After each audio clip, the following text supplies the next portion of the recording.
I hope this is working. If there's anyone there who can hear me, if you can hear me, can you please put that in the chat? Anyone? Someone?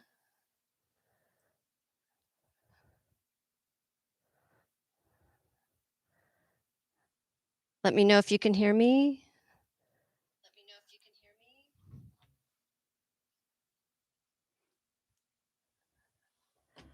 Yes, okay. Awesome. Okay, we're gonna give this a try. And if you were on the very, very last one, I had a lot of technical problems. I have a different camera, so hopefully this will be okay.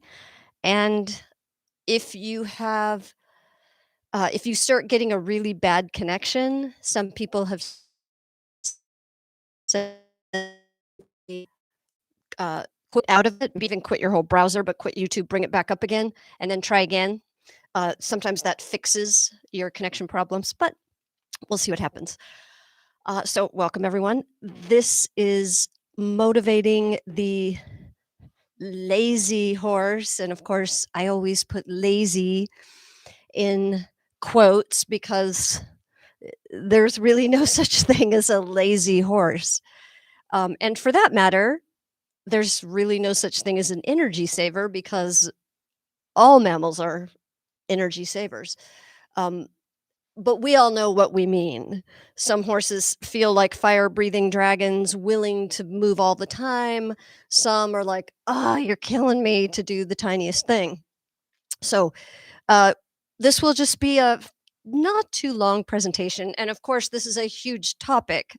So we're just going to dip in and out of a few things. So it will start with some theory that I think is the most important thing to understand, which is just how to think about what it means with the horse is trying to save energy, because there is no method or technique. There are lots of different ways that we can apply these theories in practice. And as we get closer to the end, I'll be looking at some of those ways. And then hopefully, if you stick around for questions and answers, then you can just ask whatever you want. And we'll go from there. All right. So, one more thing. This will be aimed at a wide range of people. I know some of you are people who've been in or are in one of the courses, and a lot of you are not, and that's fine. So some of you may find a lot of this very familiar, especially if you follow me on Instagram. And if there are some words and ideas that you're not familiar with, don't worry about it. It doesn't matter. You'll still get the ideas. Uh, I think that's it. Okay, now let's see if I can get the slides working. Okay, hold on. Okay, and motivating the energy saver. There are no lazy horses because everything that's happening with the horse is the result of nature and of the horse's own nervous system in this environment, always trying to protect the horse. That's its job. So there are horses with a functioning nervous system, and that means all of them. What really matters is, are we able to interact with the horse? But we also have this issue of, is the horse interacting with other horses? Is the horse moving out in the pasture? Is he, having fun and willing to do stuff, but just not with us? Or is the horse really not moving at all, whether it's with other horses or in the pasture or not? And of course, most of you know that with Dramer, the horse that really changed all this for me, he wasn't moving at all with other horses in the pasture, in a paddock. And I mean, really, even walking seemed almost impossible. So I've been at all ends of this. But it is easier, much easier, if the horse is already completely willing to move, just doesn't wanna move with you.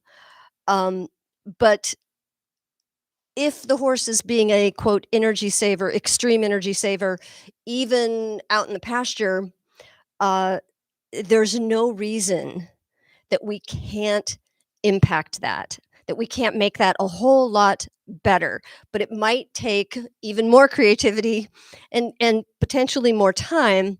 And of course, this is assuming all of this presentation is assuming that real health issues are not the underlying cause. And I don't mean movement issues, I mean health issues. If the horse is not able to get enough sleep, good quality sleep, if the horse doesn't have proper hydration and nutrition, and that's not always easy to tell, what is really hard to address some of this until those things are sorted out.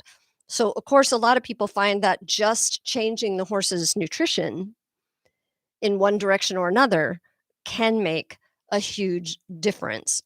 And just one last point on that, some of you know that for the last 2 years, since we moved to our new farm, I've really struggled with Vavi's reaction, my big Pinto. Well, I say big, he is an Icelandic horse. Vavi's reaction to the grass. And this is the first time that I have been restricting them from the spring grass apocalypse. They're still on grass 24/7, but it's very sketchy, not the rich spring grass. It's mostly dirt at this point, even though they still can technically graze. They're on free choice hay, but he feels, 10 years younger just than he would have in previous years. And being on the grass, because he had such a bad reaction, I say spring grass, had such a bad reaction, that caused so many other problems for him. And I don't even know which of those were the ones that really uh, took away so much of his energy. And that was even with other horses. But now he's feeling much more like himself again. So just that one thing has made a huge difference for him. Okay. So, yeah, lazy means that it's a smart horse. It's a horse with a nervous system that is saying, you've got to save these resources. And the brain is always asking of us, of our horses, these two questions.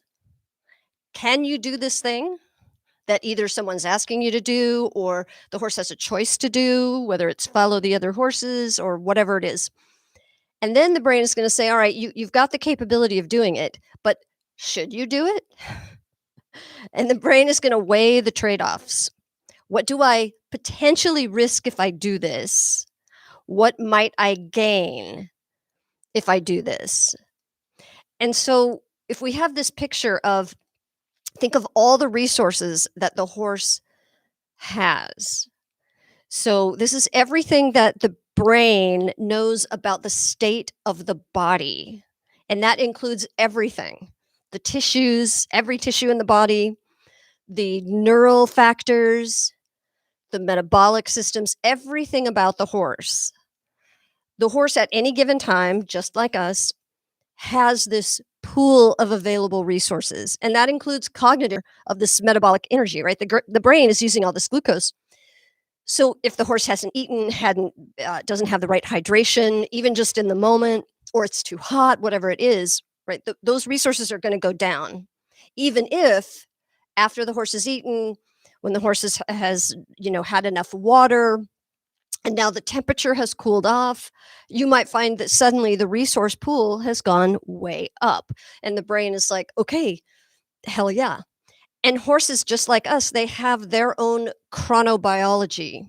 So they have their own times of day, depending on all sorts of things, including their body chemistry, the hours of daylight, the temperature, all of that. So all of those things can matter. Now, if you have an extreme situation like I had and still sometimes have, then I think about all of those. So I sometimes want to throw everything at it. Meaning, if I'm really thinking, oh, this horse is just not putting in his energy, I will look at, can I at least temporarily change the time of day that I actually try to ask him to do things, so that I'm looking for times when he is most likely to be energetic. And I'm going to repeat this over and over again, but the things that you first try to do to make a change in the horse's um, energy levels, this is not why when we do these things temporarily to try to start to make a change, the goal is so that then later we don't have to do all those things. But in the beginning, we're going to have to. And I'm also going to assume that you wouldn't be here watching this if you were confident and comfortable with what is probably more typical in the horse world, which is, well, you just make the horse do it. I mean, I think everyone knows that you always have the option to just really use the stick, really get after the horse, to just make him respond. He just has to do it. Well, you wouldn't, again, everyone knows this. You wouldn't be watching this unless you either didn't want to do that, as I don't, for many reasons, or because that didn't actually give you what you wanted anyway. And you see what happens when we resort to that kind of force, then we're stuck doing that almost forever. The horse may, in fact, then get more fit and get more energetic and get more responsive. You think about the fact that so many have to always carry a whip, not just for cues, but to always be ready to keep getting that responsiveness, or they have to keep adding more leg, or they have to keep reminding the horse. And, none of that is likely to make the horse truly willing to use more energy. You may get that energy because the brain decides the pain or how much you're pressuring me isn't worth it. I'm going to have to put up with it, but that's not where we're going to go. So the brain is going to make this decision of whether I protect all of the horse's resources or whether I release all of the horse's resources, or somewhere in between. And those resources mean, how much strength am I willing to let the horse use? And of course, technically, if the brain doesn't think that the body can actually handle this force that's going to be generated, if the horse, for example, moves more quickly, lifts with more expression, then the brain's going to say, no, I'm not going to let you use that strength, because it could, this is the brain not knowing for sure, it could create problems if I let you use that strength. If I let you go that fast, that could create more problems. So the brain is going to turn all that down. And we want the brain to be saying, no problem.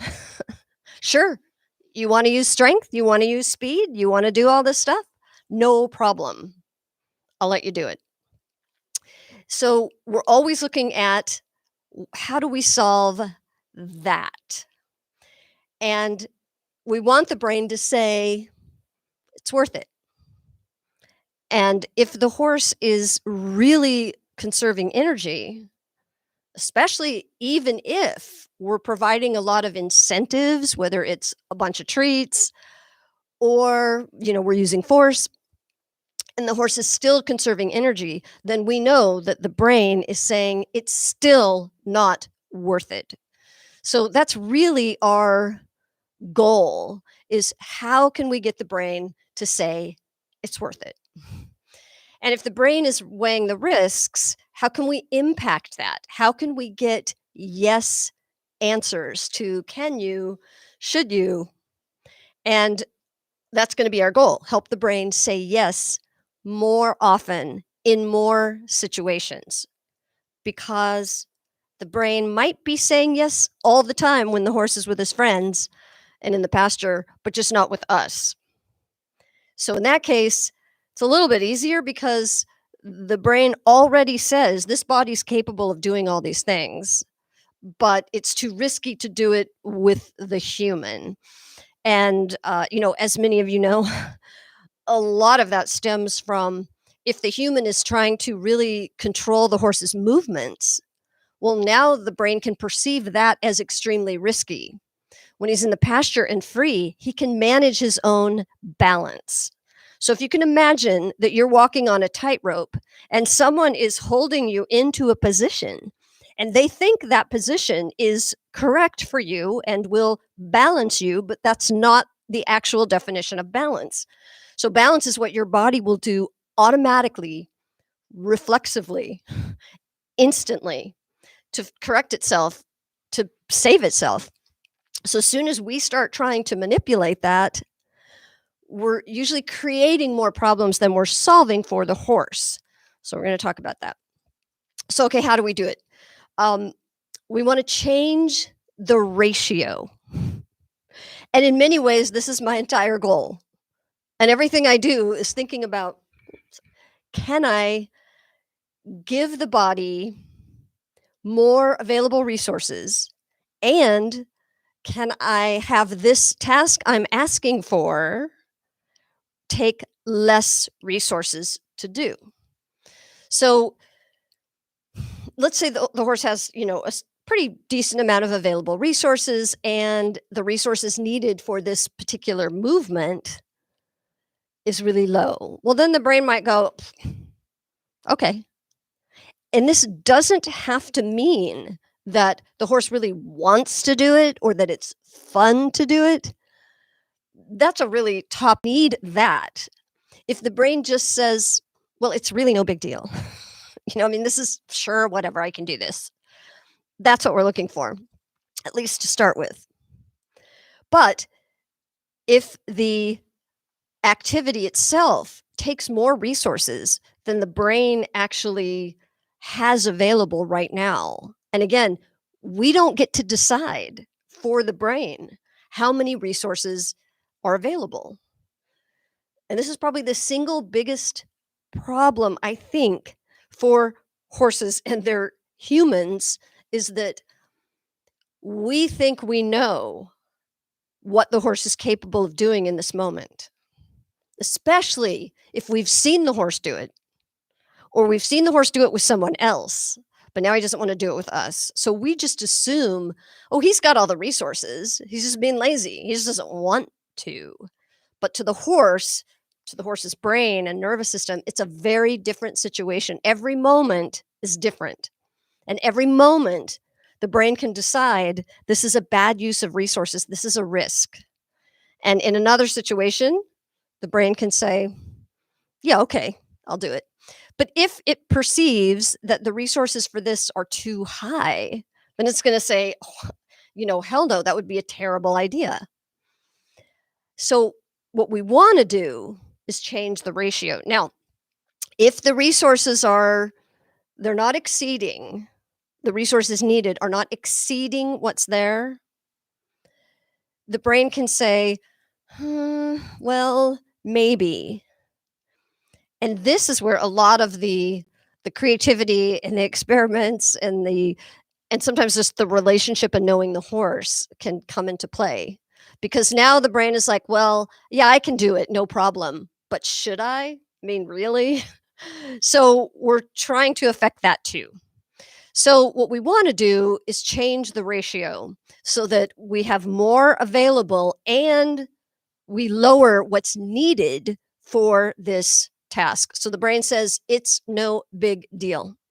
And this is my goal about so many things, because a lot of times I am asking for movements from the horse that are not necessarily fun, that they don't necessarily love to do.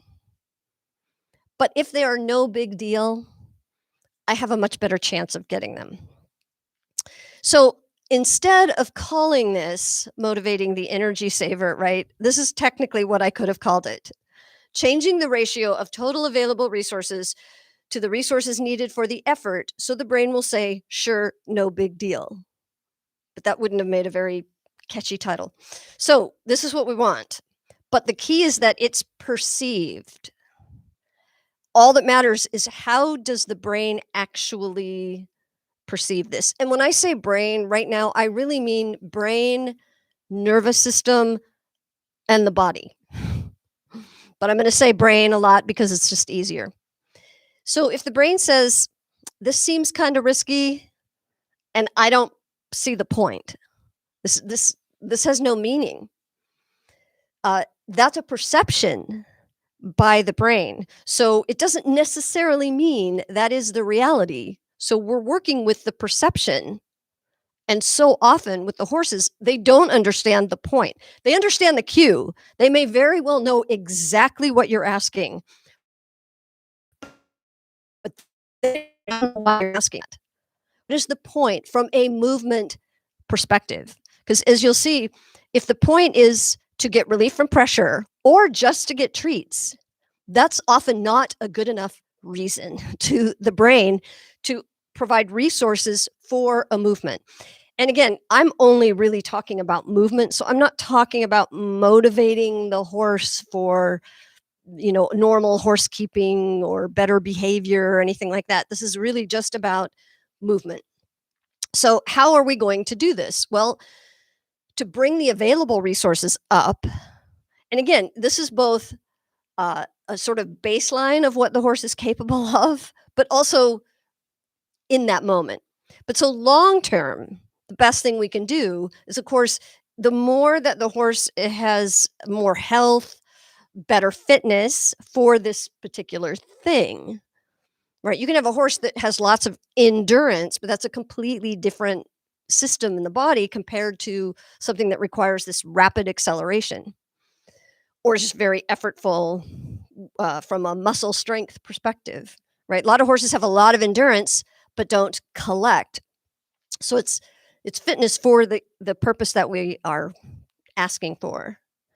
But also in the moment, we can raise the available resources right in the moment using nature's pharmacy, which we'll talk about, and more sensory data to the horse so that the brain has a much better idea and says, oh, if you think about the brain as saying, if I don't know for sure that you can do this, I'm going to say no. So a lot of times, if the brain just had better information about what the body was capable of, then the answer would be yes, but the brain just doesn't have enough information. Sometimes the brain has enough information and the answer is still definitely no, because now the brain knows for sure. You can't do that. You don't have the tissues built for that yet. Or it could be because the brain is completely confused about what the movement is supposed to be. And again, this is different from you have the correct cue and the horse understands the cue. Just because the horse understands what you are asking for does not mean that the brain understands what the movement purpose actually is. And that matters a whole lot. Now, we can change the available resources, both long term, or excuse me, we can change the resources needed for the task, both long term and immediately. So, obviously, this is one answer, but it's not usually the one that we're looking for, and not usually the one that I'm going to choose, which is, will we just ask for less? And I think it's easy to get into that trap where we just for example, if we're using, just a lot of positive reinforcement, a lot of treats to help reinforce movement, it may be very hard for a lot of horses to get more and more and more and more effortful movement. And so we get stuck because we don't want to frustrate the horse. We get stuck just asking for less. So if the horse gets frustrated or doesn't want to do it, a lot of times we'll fall back to saying, oh, we asked too much. And as you'll see later, sometimes it's exactly the opposite, that we're asking too little. So we'll talk about that too. So in the moment, we want to use nature's pharmacy, which we'll talk about, giving the horse more sensory data and making sure the horse understands the movement purpose. And now, again, keep in mind that for everything I'm talking about, the things that we do to try to start to make a change can be very different from what we do later. So if you have a horse that's really struggling, you may have to be much more uh, aware of the horse's perception of the movement purpose, which we'll talk about. But then later, if the horse has a lot of fitness, is willing to do it, his brain is pretty confident about what his capabilities are, then when you ask for something, the horse can say, I don't really see the point. It's no big deal. So the horse does not have to love what you're doing. Once he's there, he doesn't have to really love it if you have nature's pharmacy working for you and it's no big deal. So we'll talk about that. And remember, it's perceived, not necessarily what's really happening.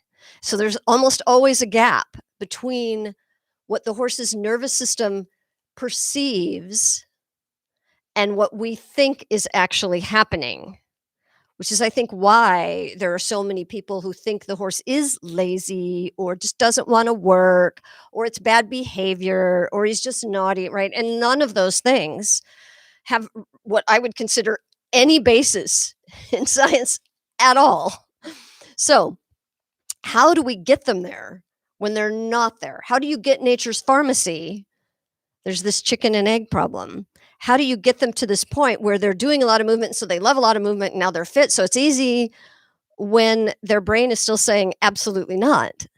So this is where we do things differently in the beginning or when we're trying to make a change. We go under the radar.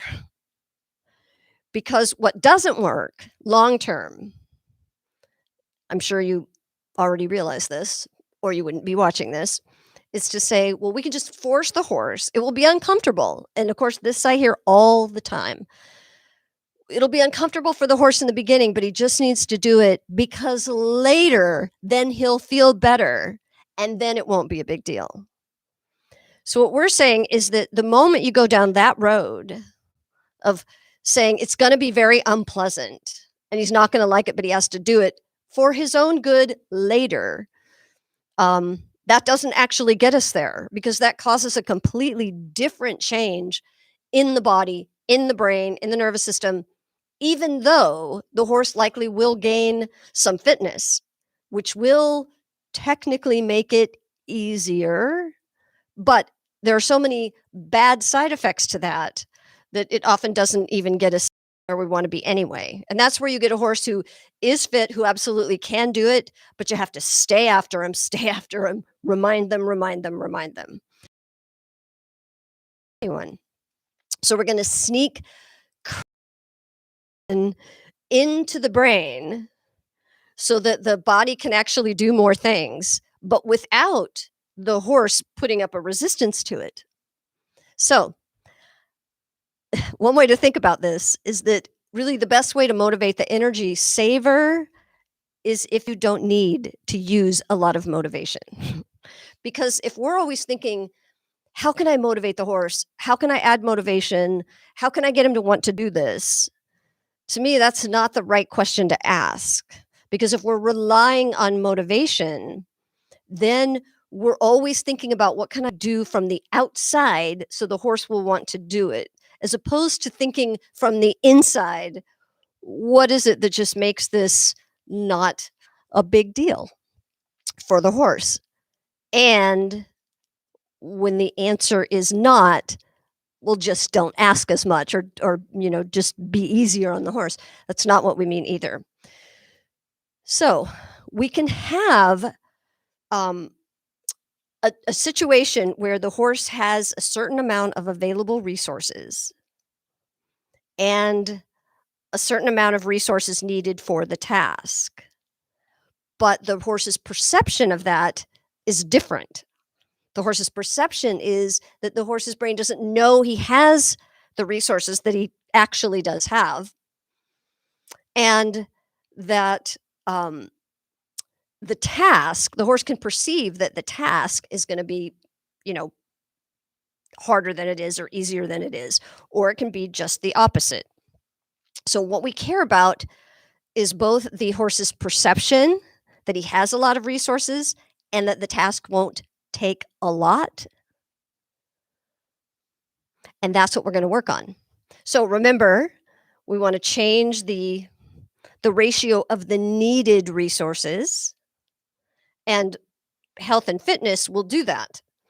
So, if if your horse has a very low no suspension trot, doesn't have a lot of collection or carrying power, then it's going to be really hard to get a sort of higher effort suspension, anything like that, expressive trot from the horse, because he just literally doesn't have the fitness for it. But if he does, then that same high effort trot just isn't that big of a deal.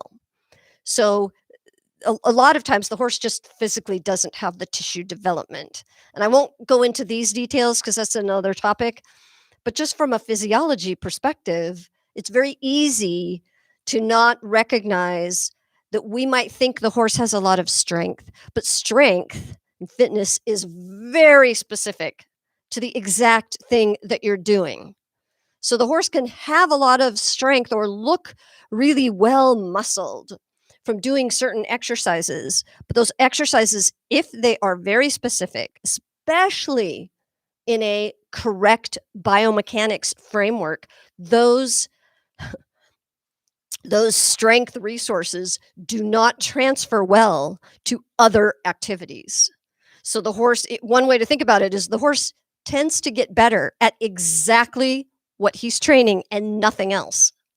So we don't have this is true for all mammals. This is how our physiology works.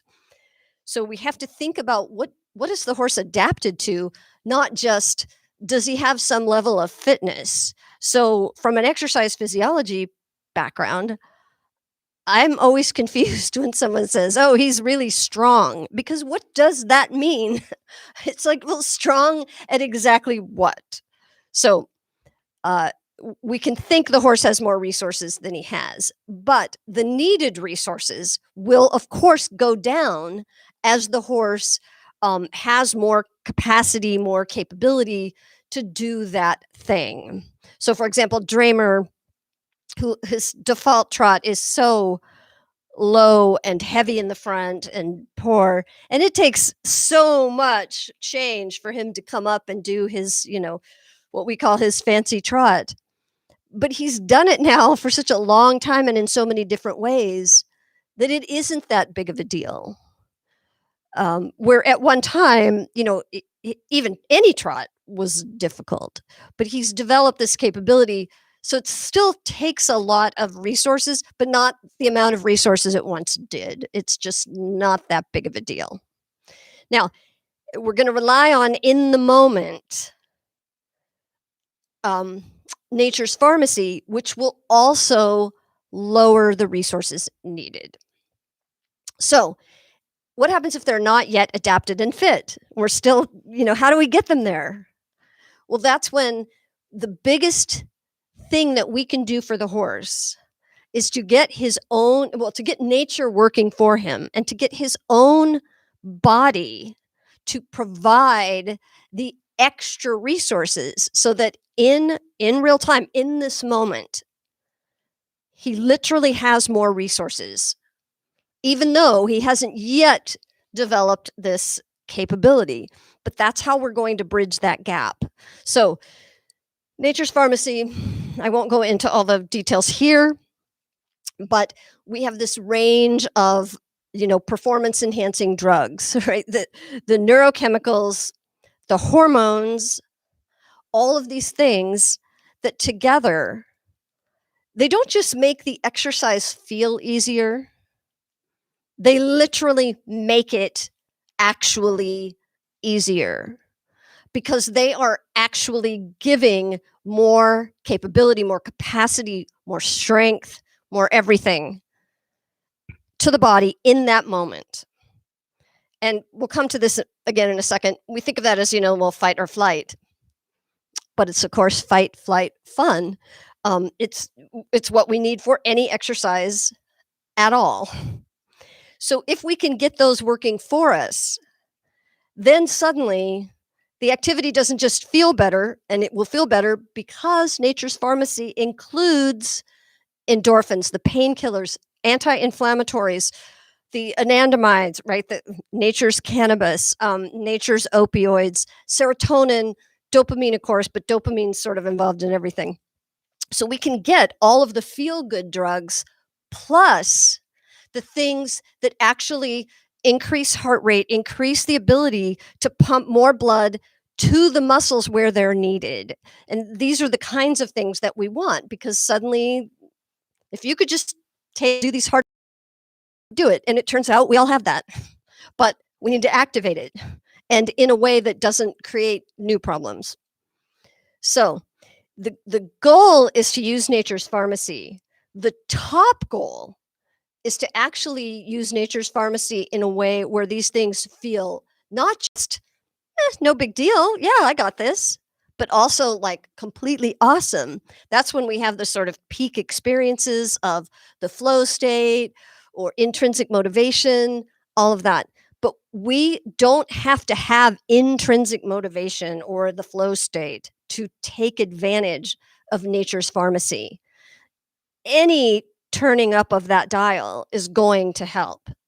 And it can take time for the horse to reach a level where then he can actually reach these really higher states. So sometimes we just have to use nature's pharmacy enough to get where we can start to do things that now the horse can start to find even more fun. But I'll take just okay. Yeah, sure, I'll do it. It's not that big of a deal. I don't love it, but okay, I can do, yeah, I can do it. I'll take that, especially in the beginning. But here are nature's pharmacy triggers. So we have challenge, excitement, intense focus, and this is a virtuous cycle. So focus brings up nature's pharmacy enables more focus. Novelty and unpredictability, these are the two that, well, I'll talk about this a little bit later, that are the most important to me now. They didn't used to be, but we've learned a lot more about neuroscience and how the brain works and what causes it to pay attention and to learn and to adapt physically, to actually change the tissues from exercise. So, spoiler alert, repetition of something the horse already knows how to do provides almost no value at all and makes it much harder for the horse to learn or to improve or to be motivated. All of those things. So we'll talk about that. And then having an authentic purpose, meaning a purpose that the horse actually understands the point of the movement itself. But all of that, of course, I mean, that's what a lot of traditional training uses. But it also, a lot of traditional training did it with a threat. And that gives us a different balance of nature's pharmacy. So if you're adding challenge and focus, right, a lot of times people will say, well, the horse is misbehaving. Get him focused on the trainer by keep asking him to do things. And the horse is so, tense worrying about what you're going to ask him to do. And he's got to be responsive and he's got to be paying attention to you and listening to you, right? Yes, that works, but at a great cost that diminishes the feel-good chemicals and brings up more of the anxiety chemicals and the potentially chronic stress chemicals. So we want all the beauty, the power, the joy that actually is in the fight or flight system because it's actually fight, flight, or fun system. But we don't want the downsides. But I know you guys have heard me talk about this so many times that the sympathetic nervous system and fight or flight system, just the name fight or flight sounds stressful, that we tend to demonize that. Or like cortisol, right? Cortisol, noradrenaline and cortisol are awesome. They're so important for the body and so great. And we tend to think of those as being something really harmful because we associate them with chronic stress. But we need to really think about the fact that stress is a fantastic thing for the body because it is the only thing that can ever produce change in a positive way. There's no way out of that. But that's why, stress, I don't think of stress as a bad thing. It can be really bad, but stress itself is 1000% required to cause the body to make any change at all, including learning, memory, certainly physical adaptation. Because if we don't, so what we want the nervous system to do is to say, this is worth focusing on, resources to physically adapt. So if you think of resources as being something very expensive, right? The body has to synthesize proteins, it has to build tissue to make bone stronger, muscle stronger, add capillaries, the ligaments and cartilage, anything it might do to make the body better. That's adaptation, requires stress. Otherwise, the body says, well, there's absolutely no point of doing that. And also with neural circuits. So that's one of the things that they've been learning, is that when you're repeating something, the brain is saying, well, I already got that. There's no new benefit from repeating it unless you're repeating the exact same thing. I mean, unless you're repeating the exact same thing over and over, because the goal is simply to do that exact thing for a longer period of time, not to actually produce anything better in terms of strength or any other capability other than endurance within that exact movement.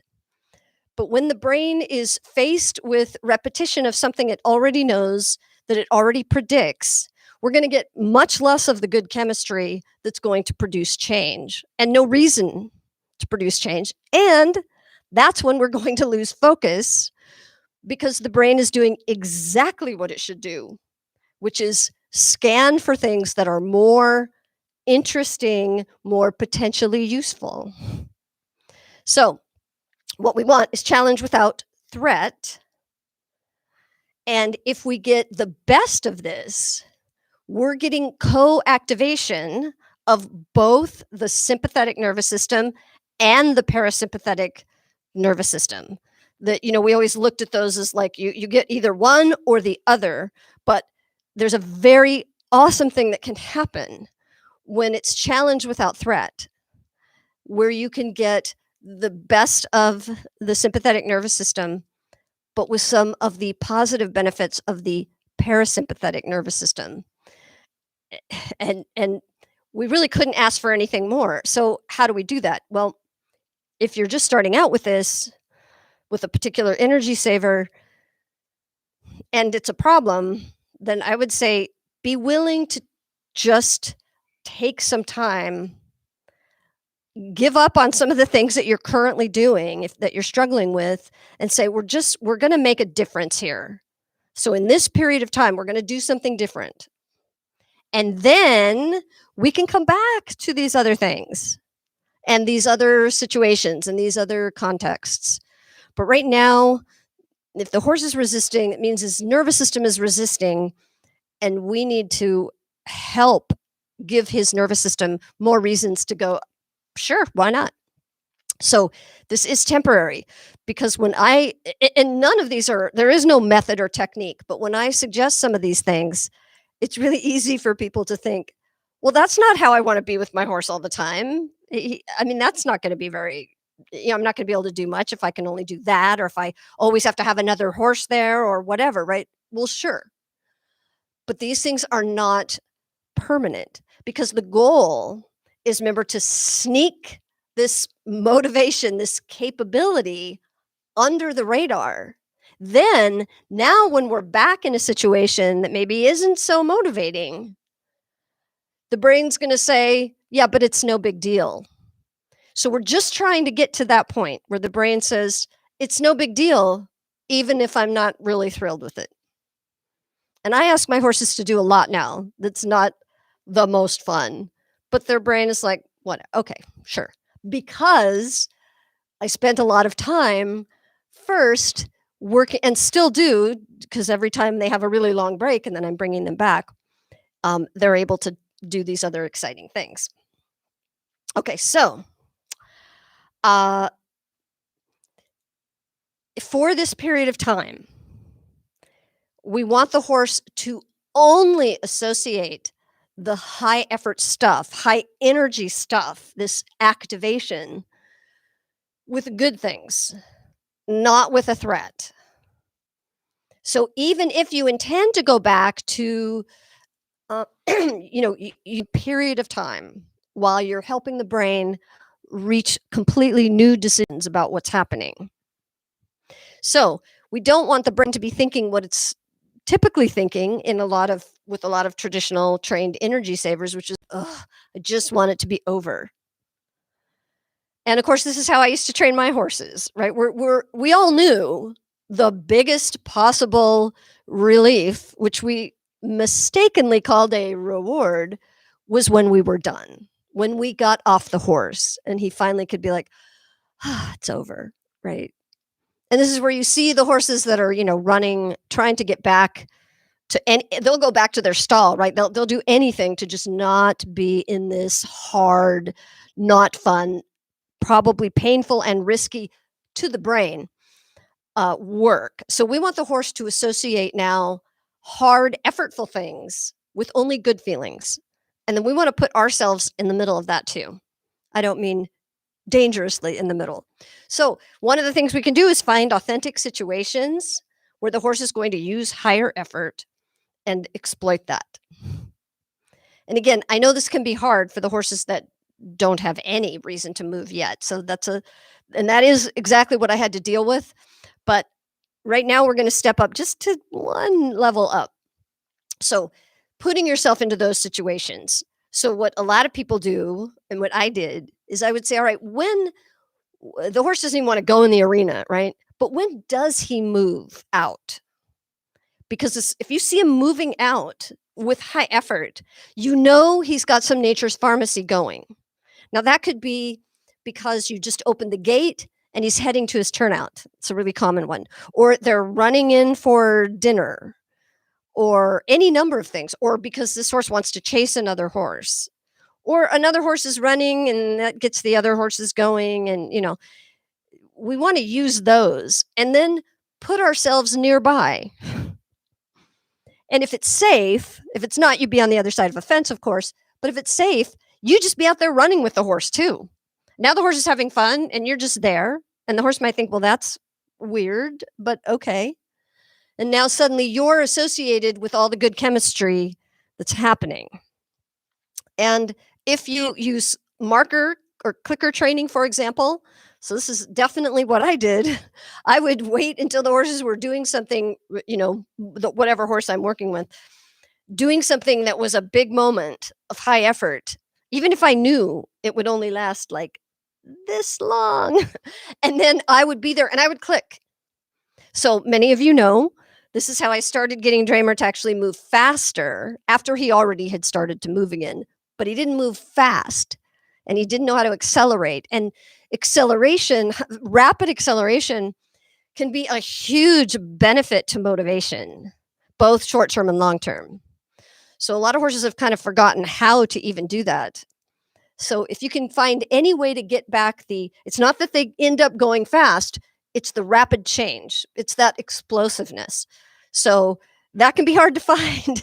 But if you set up situations that a lot of people are afraid of or would normally never want, but where you actually get the horse kind of, because the gate's closed and you let the other horses out and he's like, and again, disclaimer, a lot of this is not very safe.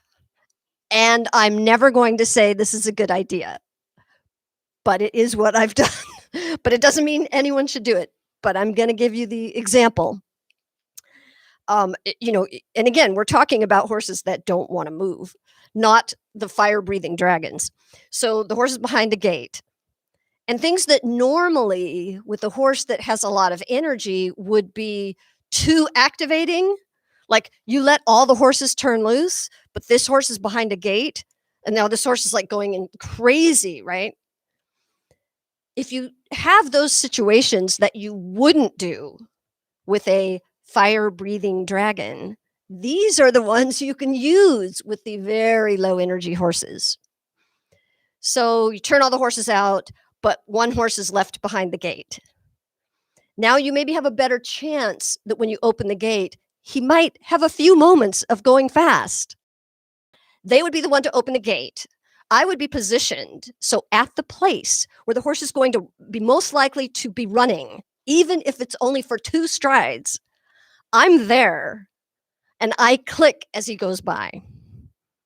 Or I say my word, whatever. For me, it's a click because that's so loud. And, at first, like with Dramer, he of course wouldn't stop. But then after a few times, but I knew he heard it, but then after a few times, and it really surprises them, which is super, super important because unpredictability is a huge turn on for the brain. So he would run out and he would hear the click and you could see him go, wait, what? And then he would start to stop. And sometimes he would stop, come back, turn around, get the treat, and then take off. And that very quickly became a way to actually turn him on so that now when he opened the gate, he knew what the game was. And the game was that even if he didn't really feel like running fast, that was just the thing to do. So, and then that helped transfer to other things. So whatever I could do to position myself. The other one that I know many of you know I used is for some horses, not all, some horses, they will get up from rolling and suddenly have a moment, right, where they might buck and, a moment. I would take that window and I would click for whatever they did, anything with super high energy, because you're clicking for a moment of activation. You're rewarding for a moment of activation, which is different from just rewarding for a little bit more effort and a little bit more effort and a little bit more effort. It's a very different chemical and hormone balance in the horse's brain. And I want to be associated with those amazing feelings. And I want the horse to start to get into this cycle of this is actually a really cool thing to do. Okay. So, for example, Dramer's moving like this. I'm like, okay, me too. Let's go over there. Oh, Vavi's over there. Oh, you're showing off for the sheep. I'm there with you. I'm doing it too. Let's just go. Anything I could do. This one, I always show this one because this is my favorite because it's often the very easiest thing, even if you're not using any clicker training or anything at all. Now, this would not be a good idea with a horse that has a lot of food anxiety. But again, we're talking about the horses that are really not wanting to move. So Vavi would have long periods of time where the only time he would move is when not clicker training, not giving him his treats, but when his little supplements, which is a tiny little thing, right? But that turned him on. He would pay a lot of attention to whoever was holding that food. This is how we got more activation, lateral movements, broke up the pace for his tolt, canter departs, collection. It's all in this one little thing, which is called I'm delivering dinner. Oh, I changed my mind. So I hope this will actually show up on the screen for you, but you've probably seen it. So she's just holding his little tub of food that he knows she's going to put under the fence. And then, canter, which is always a surprise. And you can see he's keeping track of her.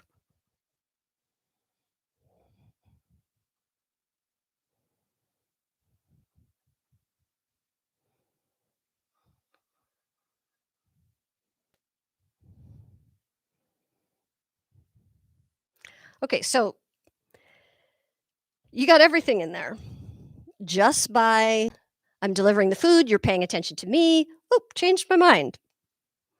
And a lot of you, I'm sure, have heard me talk about the changed my mind thing. Because as soon as you turn around unexpectedly, the unpredictability really matters.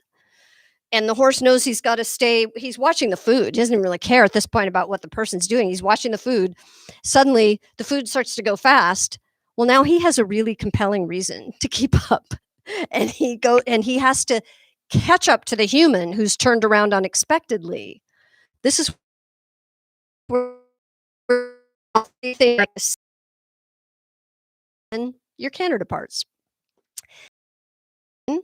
So he pretty much is getting straightness training built in. So if I could only do one thing for an energy saver, it would be that. Of course, we're not going to just do one thing because I also care a lot about things like waking up the brain, sensory information through simple mat exercises. But anyway, another thing we can do, of course, is use two horses. If the horse has another horse he wants to show off for, you often will get that competition effect and you'll get just that little extra bit of energy. However you use it depends on the horse. We use it all the time.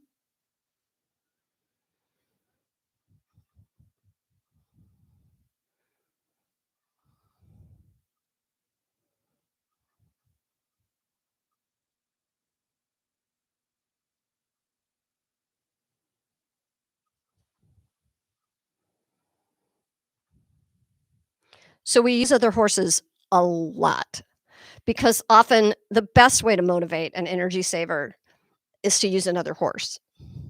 I mean, nature in any form, but usually another horse is still going to be the most motivating thing. However you use it, whether you position it at the other end or you're riding and the horse is really low energy, but if he's following another horse, he's higher energy and will try to catch up. Or sometimes you get it where if they're close enough to each other, the horse will start competing. So Vavi used to be, if Dramer was too far ahead, nah.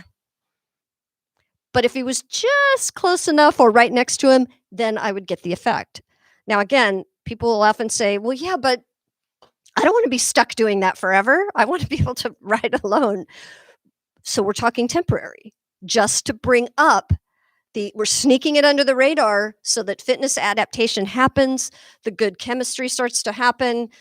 Then you can start doing things without all of the extra help from, for example, other horses.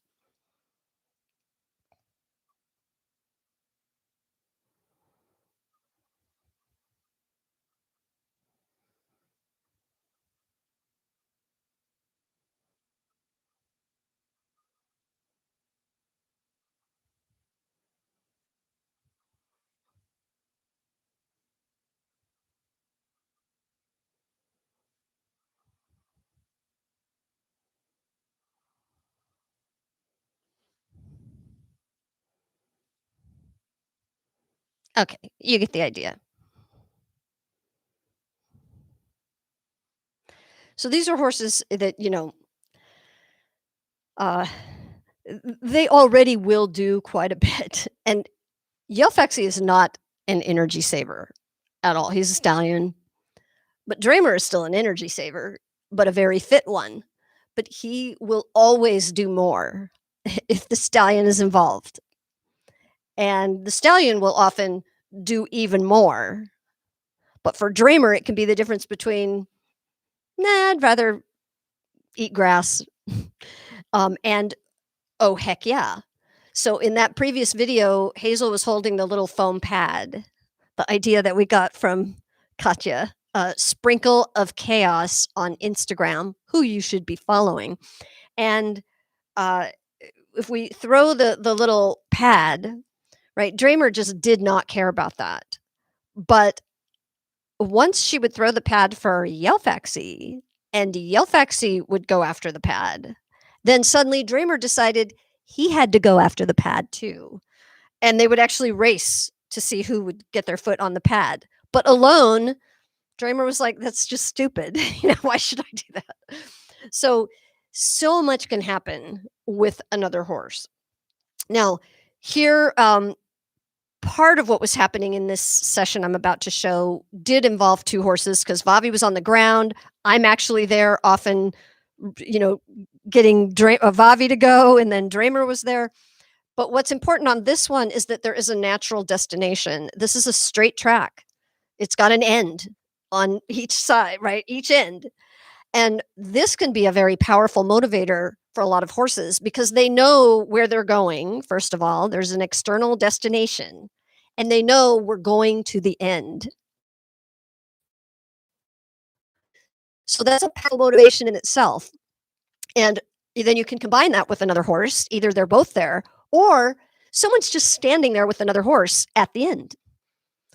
Now, some people have tried this with just sort of treats at the end, and sometimes that's very motivating. But like for Dramer, you could put a bucket of the best sweet feed, and he did not care. That was not enough of a motivation to get him to move faster. He wasn't going to run that fast just to get a few bites of sweet treats. But if there's another horse there, that changed things for him. But that can be, again, something that you only have to use for, just to make a difference, not forever. So Dramer, yeah.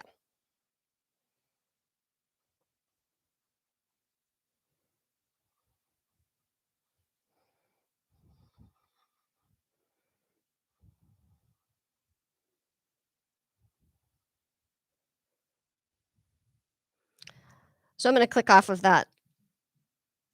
But the real point was this is not Dramer by nature, right? I mean, so many Icelandic horses are just go, go, go, go, go. But he is not and never has been.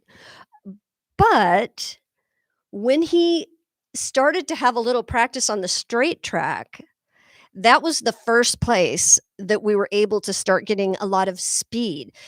And remember, speed is a huge factor in turning on nature's pharmacy and creates long-term benefits as well in the horse in ways that maybe long periods of slow trotting won't provide. There's benefits to sort of endurance and aerobic work for the horse, but this rapid acceleration, more interval training, short bursts of speed, does a whole bunch of other things that the long, slow stuff does not do, including more stress on the bones, which is a good thing, which is a really good thing, assuming it's not, dangerous, right? You're not going to go gallop on concrete. Adding something that provides more stress on the bones.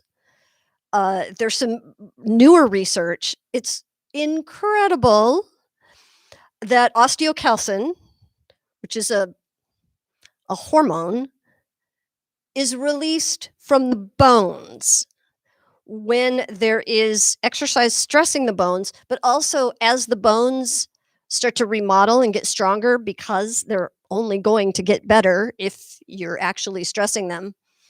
That can help both in the immediate term and also long term. And we're talking stressing the bones can actually help with depression. When you look at the complex interactions of these chemicals, and nobody was really looking at the bones in that way, right? When I was in school, the bones were there to prop up the frame. They were just a place to hold everything and make structure, not something that was reacting in real time and secreting a hormone that's actually contributing to joy of movement, right? But so there you go. Okay, so use load for challenge. I have a post on Instagram about this with Dramer, and let's see, I'll show you. In this picture, Yelfexi has the aqua bag. It's actually called aqua bag, and I love it, but it's really hard to attach to the saddle. So this is a different one. It looks really weird, and it's all beat up, but you can see it. It's shaped like a horseshoe, and you can kind of see there's water in it, and I have it attached to a surcingle, and that provides a bunch of stuff. So physiologically, it provides unpredictability because as the water shifts unpredictably and suddenly provokes the body in a certain way, and you can change how much it does by the way that you add water and air to it. So the unpredictability is really important, but it's adding a challenge of a load to the horse. Now, it's really normal to think that the added challenge, the added difficulty drives focus. It automatically brings up nature's pharmacy. So if the horse is willing to even make a try, you start turning dials on, which are the good dials. And then harder work starts to become easier than the easier work. And I know this is hard for people often to get their brain around. Like, my horse isn't even motivated to trot. Now I'm gonna ask him to trot big with a load on his back, and he's gonna like that more? Yes. Yes, in the right circumstances. And this is when you really start to see things accelerate. So a lot of people who have switched to autonomy have found this to be a huge surprise. I've known this for quite some time, but I'm still surprised by it because it's just so cool. Where you put a load on the horse, and in a more traditional training, the horse does not get more happy with more load. But we would find that these horses who were doing these fun things on the ground, you put a rider on of not of a weight that's so far outside what they can handle.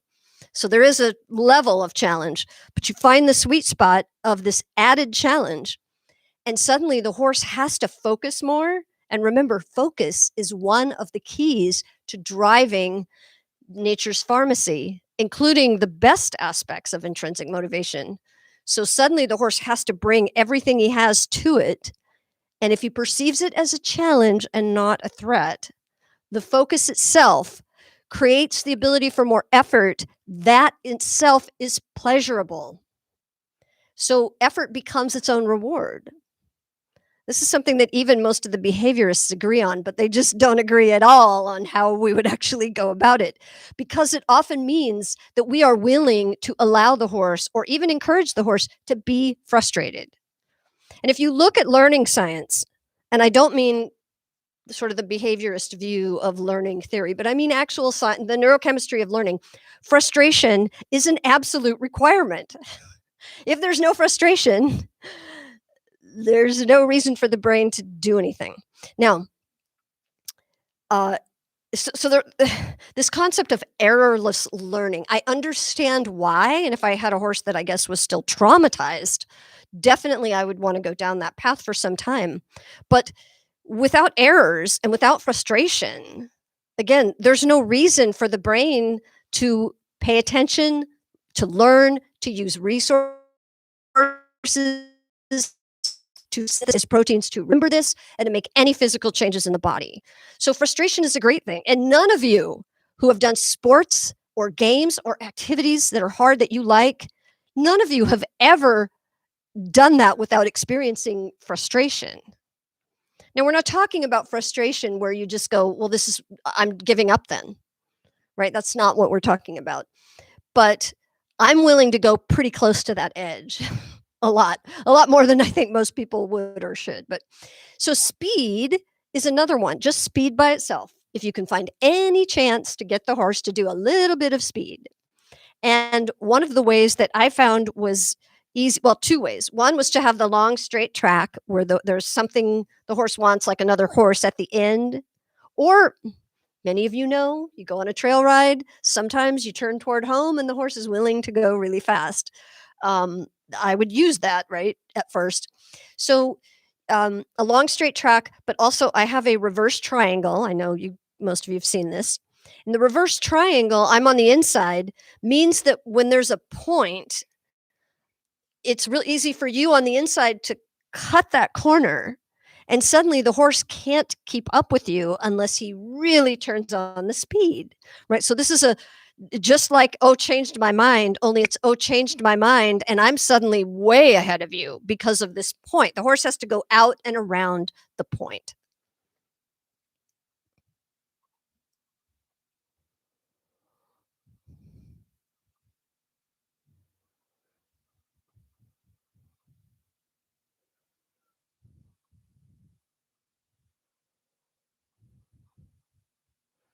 So you get the idea.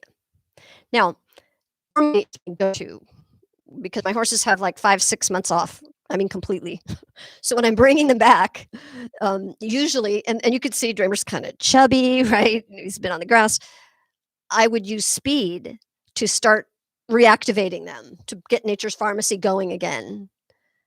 But this year, because I can't use those spaces because there's too much grass on all of it, I was sad. I'm not going to have my usual thing.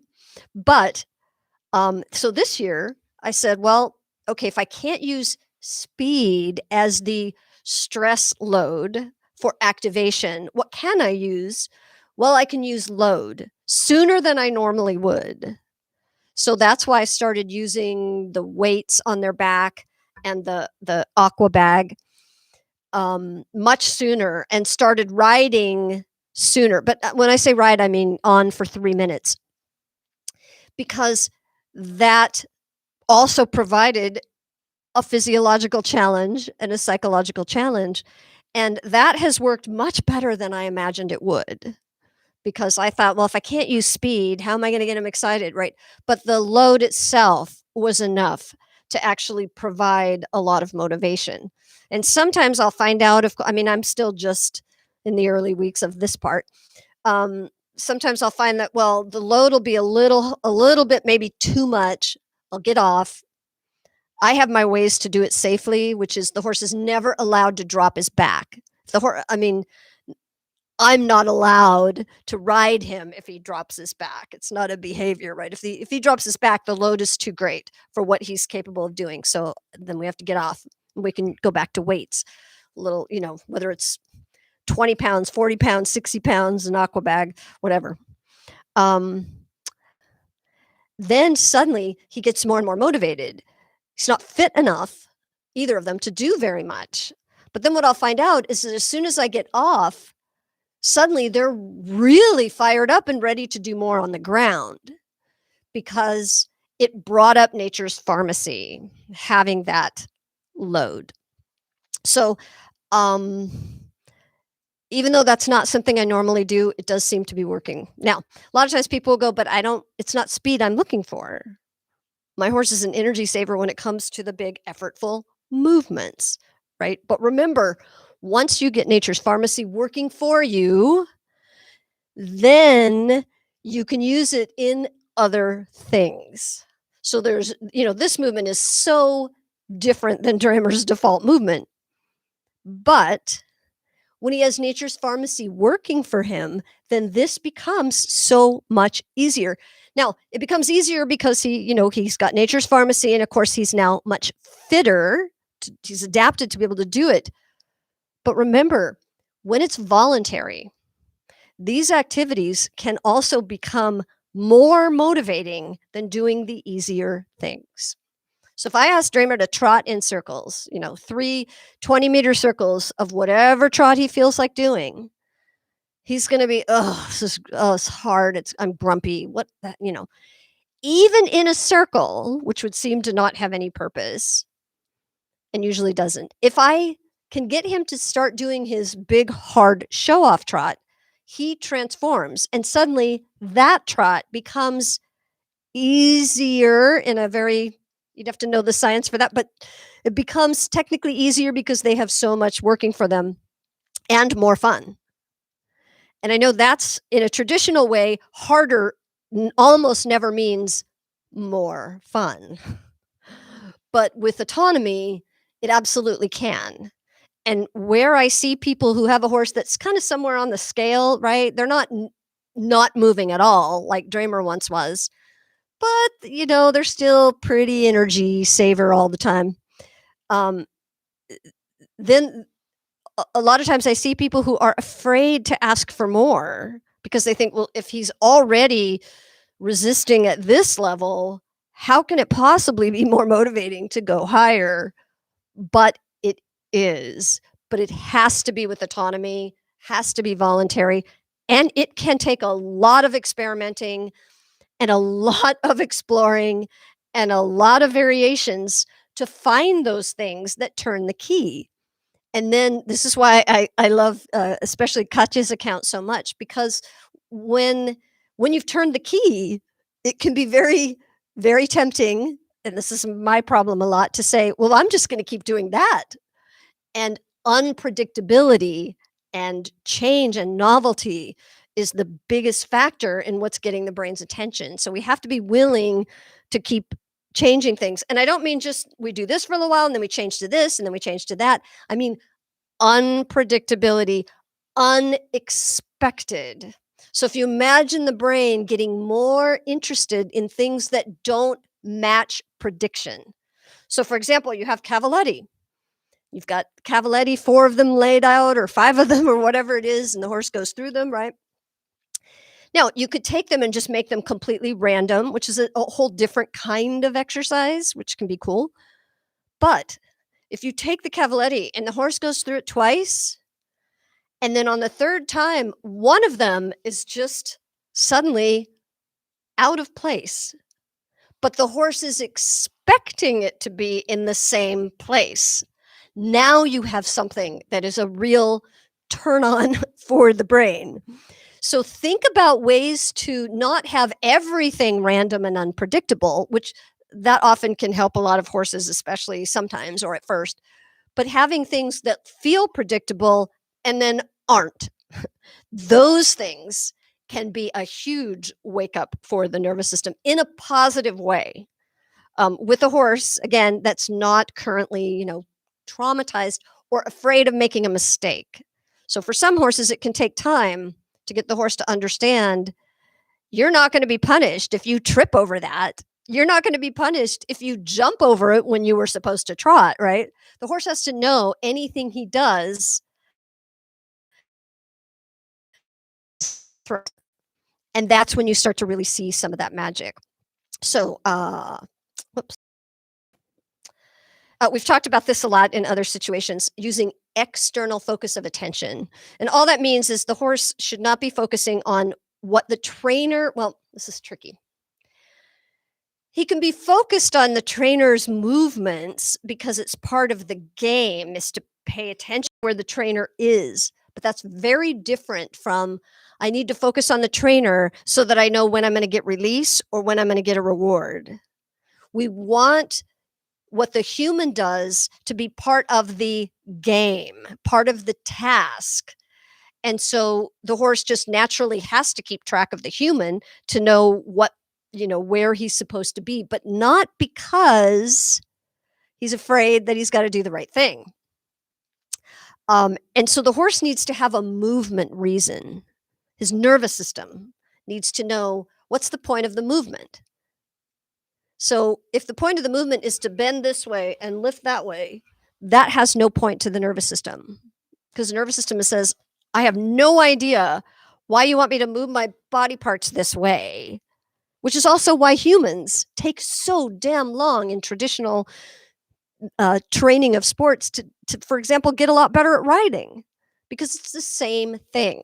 The brain goes, I don't know why I should hold my hands like that. I mean, cognitively, consciously, we can know, and still our brain doesn't want to do it, or our body doesn't want to do it. But the horses have absolutely no idea, because we can't even tell them, well, because it's the right thing to do, or because this is how it's correct, right? So we need the brain to be saying, I'm going to solve this problem because this is maybe the only way I can actually, if I'm going along the fence line and and I have to keep track of that person and they're going fast, and then all of a sudden they slow down and then they might turn around, the horse automatically says, I need to be in a more agile position. If I'm so heavy in the front, it's going to make turning around fast unpredictably hard to do. So we want the horse to solve these problems so that the things we really want become side effects of other activities that the horse does want to do. So we're sneaky in that way. So if we just train this as mechanics, right, lowering the haunches. Now I can ask for that now with no other purpose, but only because he's done it so much. But the way to actually get it is not to try to train it. That's extremely difficult to train a horse to flex his haunches. He has no physical reason to do it. And his brain's going to keep saying, but why, but why, but why, but why? That's hard. It's a bad use of resources, but it's a perfectly good use of resources when they have a real reason. So if we can get that automatically by whatever is happening, then asking for it gets easier. But how do we get this automatically? You guys have seen my posts about that. I won't spend time on this, but if the horse knows I have to pay attention to you and you might spring forward, the horse is going to actually automatically prepare himself to spring forward because he can't do it without first going down, or to spin unexpectedly. Horses learn pretty quickly. If you are unpredictable at your change of direction and they need to stay with you, they better start loading the hindquarters because their brain will automatically choose that, right? The things that we think are so hard are hard because the brain thinks it's a bad idea. So we need the brain to think it's a good idea, but not because it will earn a treat or release or because the trainer said so. The brain needs to think it's a good idea to accomplish a movement goal. That the brain knows how to bring all of its resources. Brain goes, oh, if I need to turn fast, yeah, I know how to handle that. I'm just going to do it, right? Now, we could think, well, how is that an authentic movement purpose? Well, it doesn't have to be something that the horse is super motivated to do. It just has to be a meaningful movement purpose that the brain goes, well, I don't know why you're going to spring forward, but I know what spring forward is going to mean. And that's enough. But that's very different from saying, I don't know why you want me to move my body parts in this way. So the whole difference in how the brain allocates resources to a movement is based on whether the nervous system understands what the movement really needs to accomplish, not what the trainer wants them to do. And that difference is so much more profound than I think most people understand. And of course, this has been, life altering in the human world as well. And this not body parts, but an external focus on a task, that I believe is the most robust, strongest finding in all of motor learning theory. It's been tested so many different ways. And it's almost so miraculous that it's hard for people to believe. Like, how could you suddenly gain strength in your body? I mean, you either have it or you don't, right? To do a certain thing. But no, because it all depends on whether the brain says, how can I organize all of my resources to do that thing? And I've already talked about that in the optimizing movement. So the horse has a movement thing. Now, one of the things that I've really, like I said, been shifting myself recently based on science, probably the newest things that I've been learning about are just how important novelty and unpredictability really are. Now, I talk a lot about movement novelty for specific movement optimization, but for anything, for learning, for motivation, unpredictable things that are different from what is expected, not just novelty for novelty's sake, although that's good too. But those are the things I really like. And, repetition and things that are predictable, those are the motivation killers. Now, this is hard for a lot of people who think, well, but the horses are so confident when they just know exactly what to expect, right? And that's true, but we're not looking at absolutely immediate confidence. Although we are. If you can activate nature's pharmacy, that is an immediate, instant confidence boost that a lot of people are afraid to get near. Excuse me. But we want the horse to also learn himself to feel much better about things that are not what we expected. And again, those things to all mammals, those are absolute turn-ons for the brain. And the things that literally turn on the use of resources, memory, stimulus, and these challenging things, they provoke the nervous system to make changes. The changes happen while you're asleep, assuming you get enough rest. But what causes those adaptations, those changes, the remodeling of tissues, the rewiring, the neuroplasticity, all of that, that's caused by something that provoked the nervous system. And repetition after repetition of the same thing is literally the slowest, worst way to do that. But it's the one we all learned. So this is chasing the bag, which I know a lot of people hate this one. It's not for everyone, and it's not for every horse. And it's not for every horse at every time. And a lot of horses will be like, "Oh, I hate that. I'm not interested." But then, like with Vavi, wouldn't do it for 3 months, and then after 3 months of other things, he, suddenly it was all there, and then it was the best possible thing for him. He learned almost everything out of chase the bag. But you get all of the benefits of an external focus and unpredictability and this real forward draw. So that's one of my absolute favorite things. But again, I almost never do it with Dramer and never did. He just wants to get really low and kill it. So if I want him to be really low and stretched out, then that works. But it's not normally something that I would use with him. But he has other things that he likes. So again,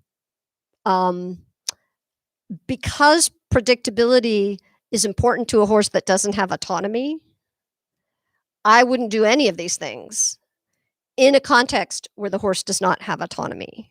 So most of you know, it doesn't mean you have to give your horse autonomy for everything, but it means that you have, if you're trying to do this, it means that you work with the horse on these things in a situation where the horse knows he can say no without any consequences. So that's why sometimes the horse is free in the pasture and you're on the other side of the fence and the horse knows, oh, different rules. I'm free. You're not going to make me do it, and you're not even trying to. That's when you can often make these big breakthroughs. Okay. So challenge without threat.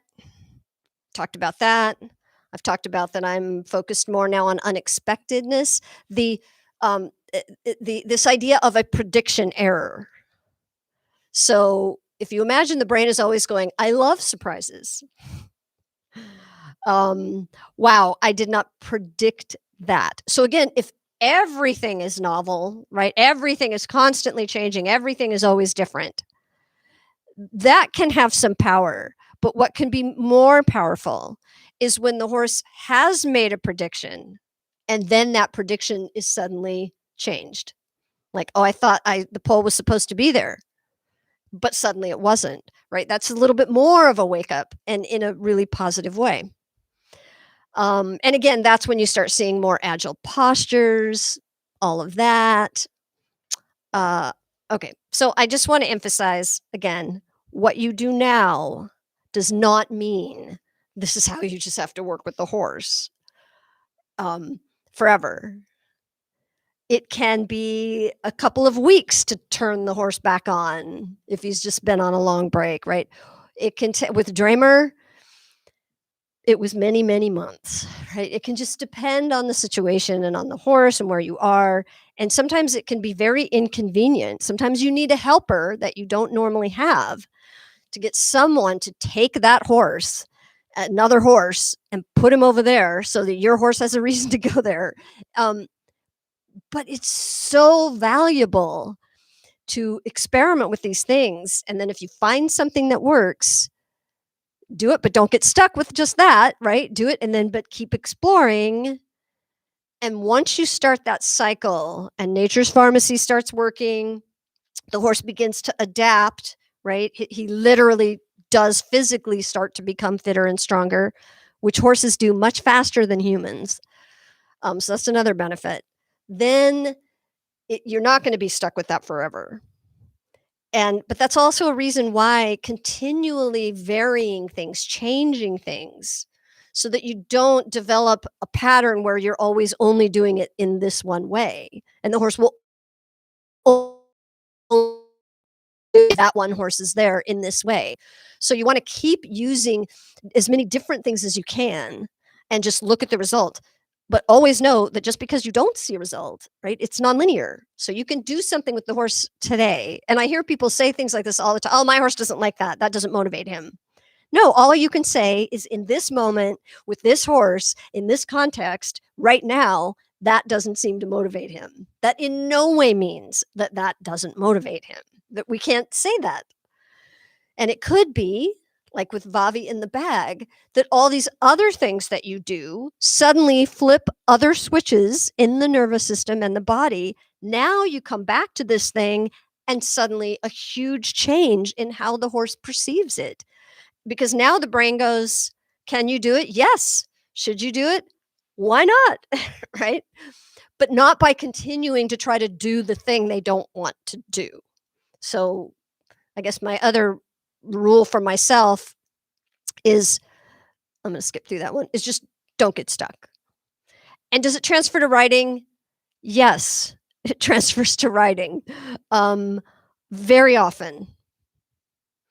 And I can say, I mean, I cried happy tears last night because it was the first time since we've moved to this farm because I really because of my health I wasn't riding very much at all for the last 3 years. Last night for the first time I cantered Vavi just out in the property.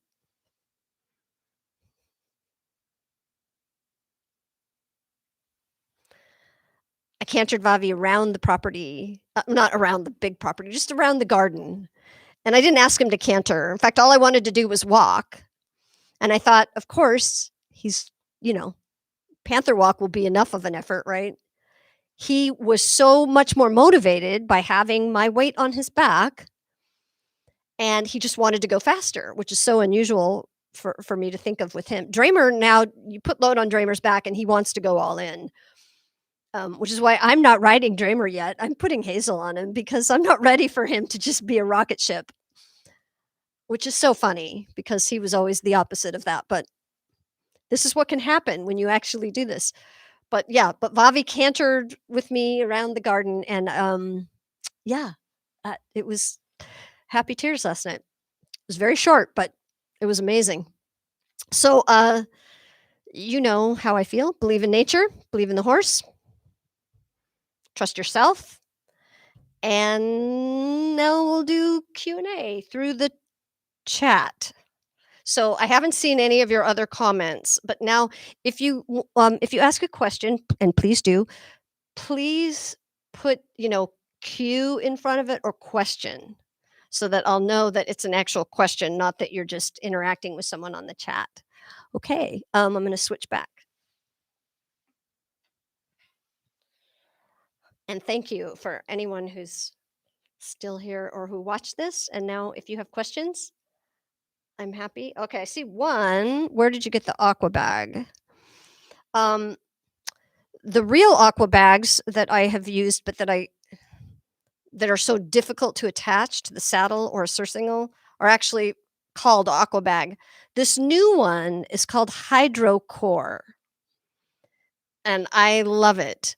And I'm pretty sure that we actually will be able to get this guy to he's so excited about this that he said it probably wouldn't be difficult for him to manufacture one that's maybe a little bit wider for horses. But someone else has said that they used one on a saddle on a wider horse, and that just by putting less air in it, it's a mix of you put air and some water in it, any amount you want, that by putting less air in it, it was more flexible so that it would fit over even a wider saddle. And all I did was just 2 carabiners hooked onto the surcingle, or you could pretty easily attach it to a saddle. And it doesn't have to be perfectly straight.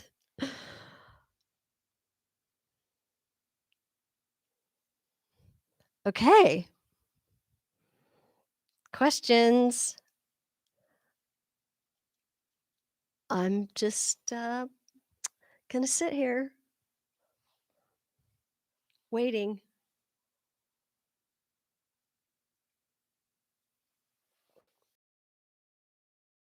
You could maybe put your Instagram account name.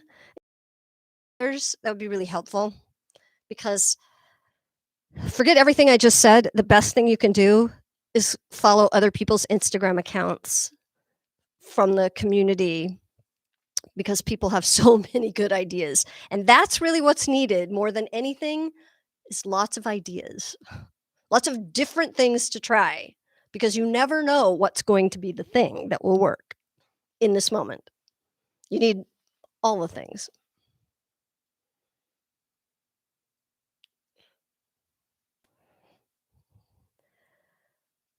Yay, thank you. Okay, so let me see here. What do you do if your horse gets nervous when you run around?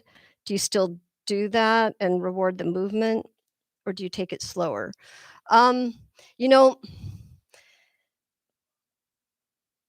it really just depends on your horse. I mean, you really just have to experiment with that uh, because there's no way to know. Sometimes I err, and this is probably not a good thing to do, but I tend to say way more than I should, "Oh, they'll be fine." This is how they will become less nervous because they will be chasing this thing. Now, you don't have to run around with if the horse gets nervous running around, there's almost always something you can do to bring up activation. Because remember, we're looking for nature's pharmacy. It doesn't have to be running around. Um, it can be, I mean, like if you look at the video of Dramer with the aqua bag on, right? I'm mostly not running around. It almost looks like lunging, but he's got the water bag on, so he's doing this high effort. Sometimes you can use things like the panther walk in a difficult situation, and then you're not running around, but the horse is still putting in a lot of effort. If you've taken like panther walk and now you do it, my favorite, downhill on a slope, and the horse is looking at you or he's focused on a target and that means he has to bend. You're not asking for the bend. You're saying, "Hey, look at the target," and the horse will bend. Those things become very effortful.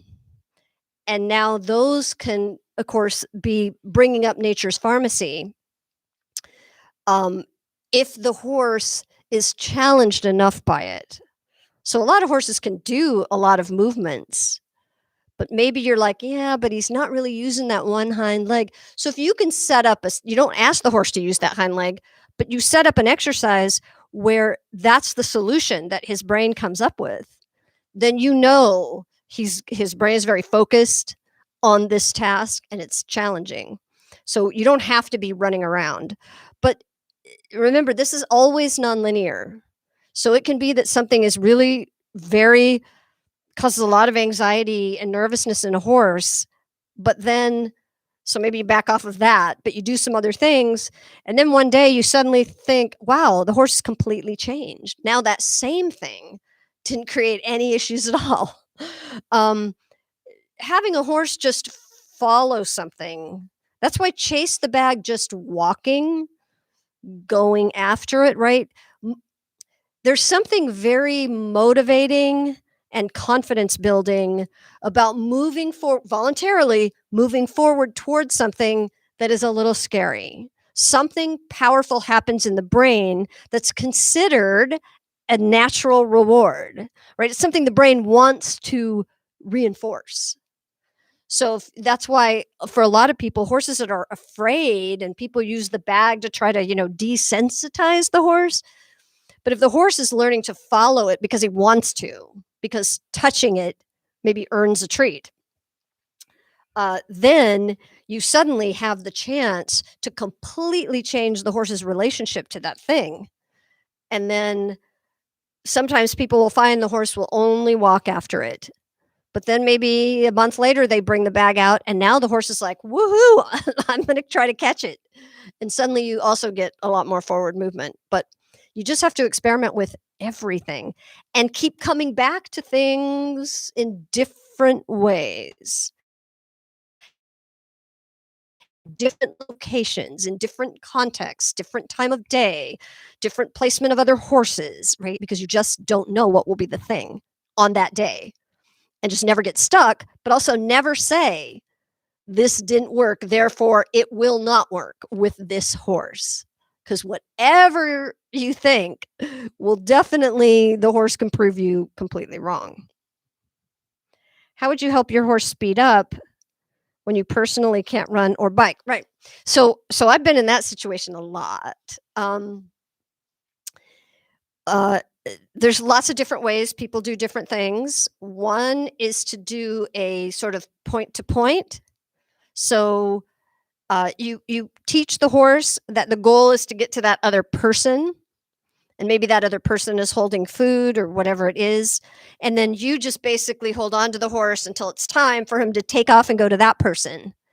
And then you're not running, you're not moving at all, but the horse is moving to get to the other person. And then you have like a signal so that now the horse is with that person, he's ate his food, and now I hold up the target and call him, and now he has to come to me. And not all horses are going to run to do that, so depending on the situation. I have well, we have a golf cart that's really slow, and then we have a utility vehicle. So sometimes I use that because I hope one day to get an electric bike, but I don't have one now. So, and I can't really do much with a real bike. I can run, but only very short distances, um, enough to get, something. But that's where things like sometimes the reverse triangle, if you can't run or you can't run very much, that can greatly reduce the amount that you have to do. I mean, I could even be walking with Dramer along. I'm on the inside of the fence, he's on the outside. The point is coming up here. I just turn and start maybe just just barely jogging. But now he has to go all the way down and around. He will have to speed up. And I might not even have to run at all, and he'll still have to speed up.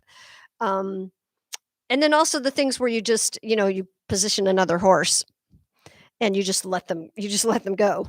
So sometimes it takes another person to help. But those are just some of the things I do. But again, lots of people have other ways. Uh,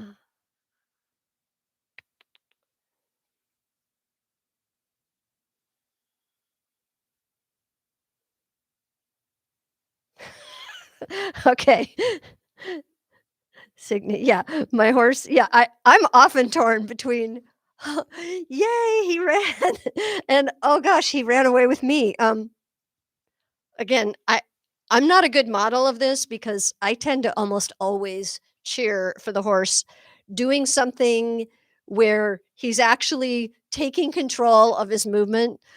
Um, so I reward almost everything, especially in the beginning. If I have a horse that's really shut down, doesn't want to do a lot of movement, I'm going to reward the horse directing anger at me as long as he's really not going to kill me. So if they kick out close to me in my direction, I don't reward that. But if they buck, if they toss their head, if they jump around, or if they just turn around and run off, I often will reward them for just turning around and running off, not if they're going to kick out toward me. But if they just decide, yeah, I'm out of here, woo, I'm going to go over here, right? Even today, I'll click for that. I'll be like, yeah, and maybe they'll come back and get the treat. Maybe they won't. Doesn't matter. I'm basically saying that's awesome. When your horse is going and you reward, he'll stop to get a treat.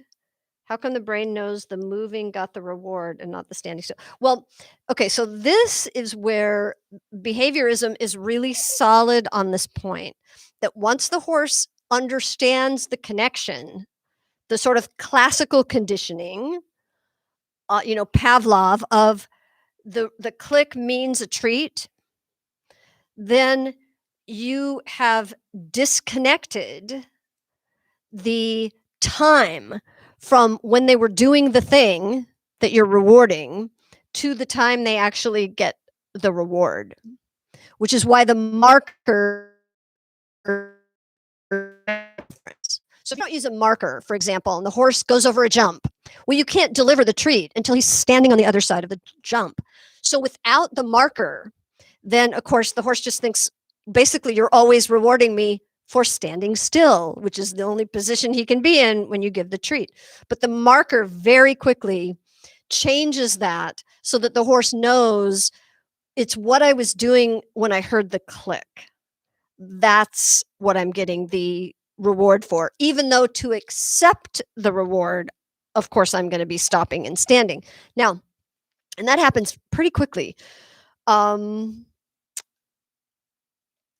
that in fact, it's so powerful that I think for a lot of us who are not trying to do a normal sort of traditional behaviorist approach, we actually and because we use movement science that emphasizes variability and nonlinear movement, not incrementally slowly adding on. So we don't want the horse to be so focused on the exact thing you clicked for. So because it's so powerful that the horse knows exactly what he was doing when you clicked, I deliberately have to generalize it as fast as possible by clicking for as many different variations of it as I can. Because if you're clicking this horse for lifting his right leg and lifting his right leg and lifting his right leg, he knows it's absolutely this movement of lifting that right leg. So in that case, I would say, well, sometimes I'm going to click when you're doing it this way, sometimes that way. I'm going to try to change your body in some way so that maybe you're doing something completely different, right? So I'm deliberately trying to make it less precise, um, so that I'm clicking for a category of things of a certain kind of movement, or basically we're rewarding for the horse solving a problem, not an exact solution. But oh yeah, they know. In fact, like I said, sometimes that's too powerful. But we count on that when we're teaching things that are maybe not movement and motivation related, but like normal horse keeping. Like if you want the horse to always lift his foot in a certain way for the farrier, or to do something so that you can give a injection or medical procedure, right? Then we want the horse to be clear it's the exact thing. Uh, my horse is insecure about subtle movements. We're starting clicker training. She is still anxious, even walking together. Yeah, yeah, I couldn't possibly say. Um, i- the thing I would always say is make sure that the horse does not have food anxiety. So if you're using clicker training, a lot of times the horse is anxious for a couple of reasons. One is because and it's always because their brain is trying to protect them, right? That's its job. So their brain is either saying the food is super important and I'm afraid because if I don't get the food, winter is coming and I don't know how to get the food, right? And I'm, of course, deliberately putting my horses in very frustrating situations where they don't know exactly what will earn the food, which is, of course, the exact opposite of good clicker training. So I wouldn't do that with non-movement things, but with movement, I am. And I want to get them past that as soon as possible. But of course, I would never do that with a horse that was currently still in sort of trauma. But I would try to use more natural situations where the horse is already going to be doing something and then just be there.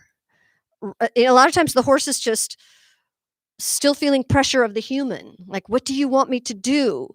And any horse that's been trained traditionally, it can take a long time for that horse to understand he will not be punished for doing the wrong thing.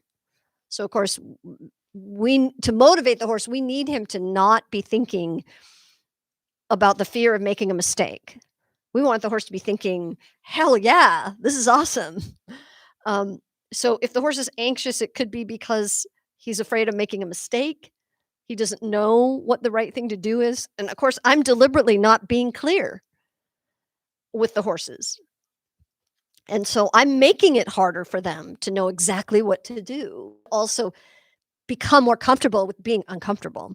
But that's a big risk. So if I had a horse that was really anxious, well, yell Fexie, because of all the trauma that he went through. Then I just try to find situations where it's okay. So protected contact is often a very good way for the horse. We think of it like, well, it's protection for the human, but it's protection for the horse. So a lot of horses that are anxious will feel much better if they know you're on the other side of the fence and you don't have anything you can hit them with, right? You don't have a long stick or a long target or anything that looks threatening.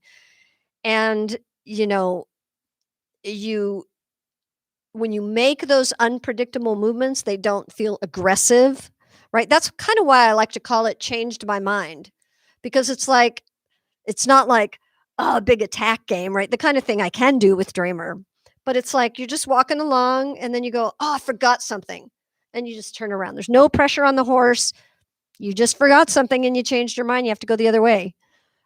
Having that sort of feeling, a lot of horses greatly prefer it if you just don't look at them. So, even the horses like my Vavi who are really mature in this can still feel more pressure and less motivation if you're looking at them, right? They want to do things with you, but not because you're making them do it, even though he absolutely knows he doesn't have to. It can still be a form of pressure for some horses. Dramer, if you add pressure because he's so good at saying no, he will often go, "Oh, okay, game on," right? He will often get more motivated by that. It just depends, but he doesn't have any anxiety.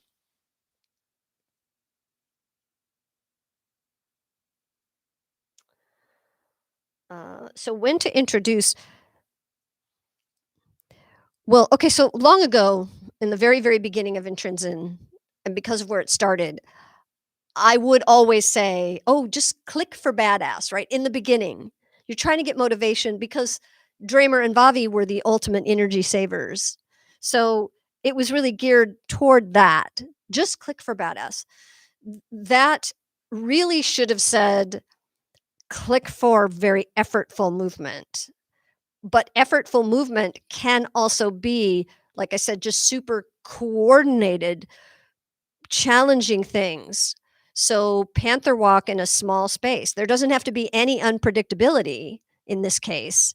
It's just hard to do in that space.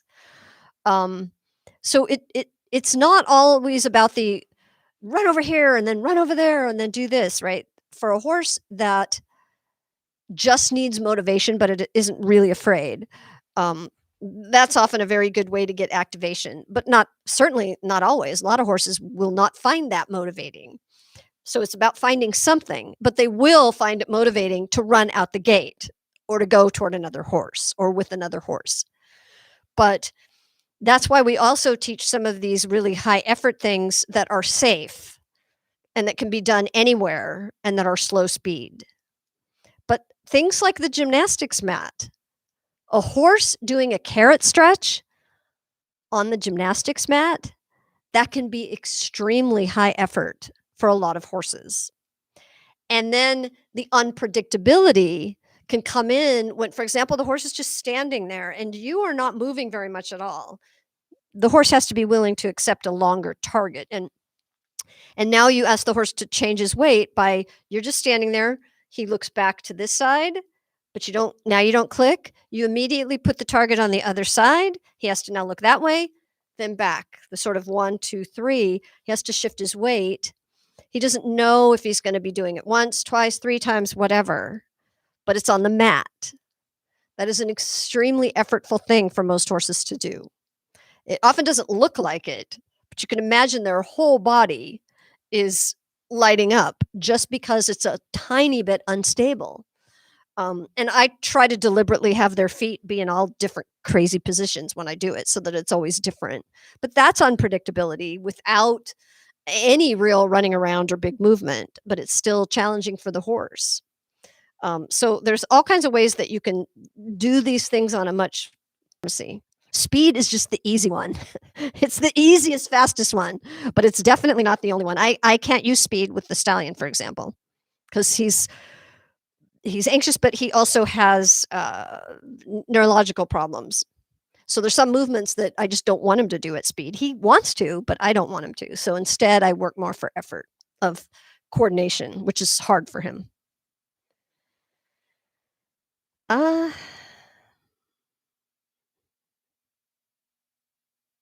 okay. So if the horse doesn't wanna take the food, but does wanna run around, that's really common, and sometimes that's a really good sign. I mean, depends on the horse, right? But a lot of times when Dreamer, if he's really high activation, and he's very experienced at this, you'll click, he'll hear the click, he'll stop, but he absolutely doesn't care about the food, and he might not even wanna take it if he's really up there. He'll go it becomes more like part of the game, right? It's like a high five, it's like a feedback, but it's not about the food. So at that point, he will often be ready to start again and doesn't really want the food at all, or he just doesn't care. But if he's feeling very extrinsically motivated, like he's not into it for the movement, he's not very activated, doesn't have very much nature's pharmacy, then he definitely wants that treat right now. So that's not, but it also could be just that the horse is a little bit too excited or too over anxious, right? Um, so it again, it doesn't have to be about speed unless it's a horse that just really never does anything speedy. Then, it's the things they don't do. Those are the things that their brain probably needs to do.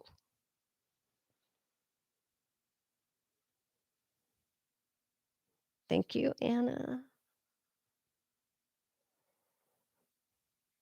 Previous question. It goes for all effortful movements. She can do pee off, but doesn't want food once motivation kicks in, which is about once a month. Okay.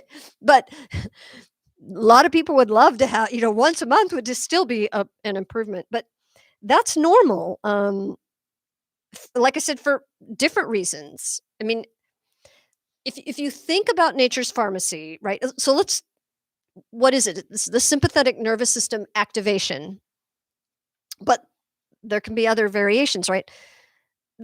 So if you think of the two modes of the autonomic nervous system, sympathetic nervous system, parasympathetic nervous system. Sympathetic is what we think of as fight or flight, but it's also fight, flight, fitness, fun, all of that. Parasympathetic is rest and digest.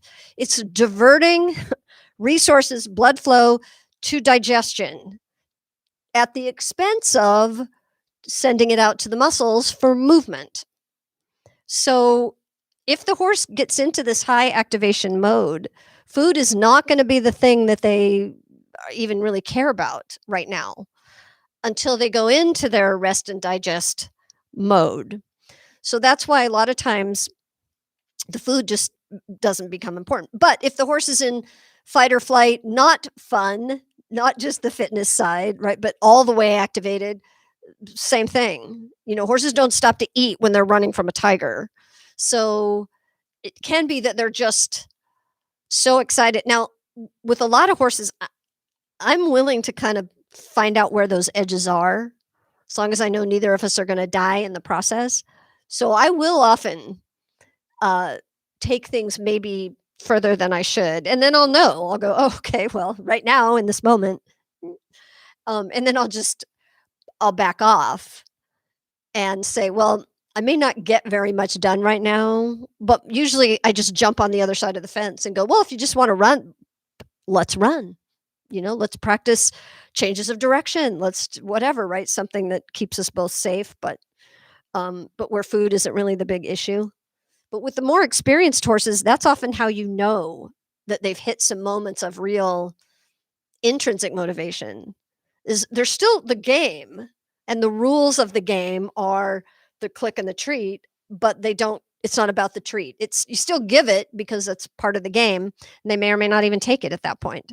And a lot of times you just see they don't really care break because it's physically, hard, but the food is just it's just part of the game that you get this token when you do this thing, but it no longer is the reason they're doing it.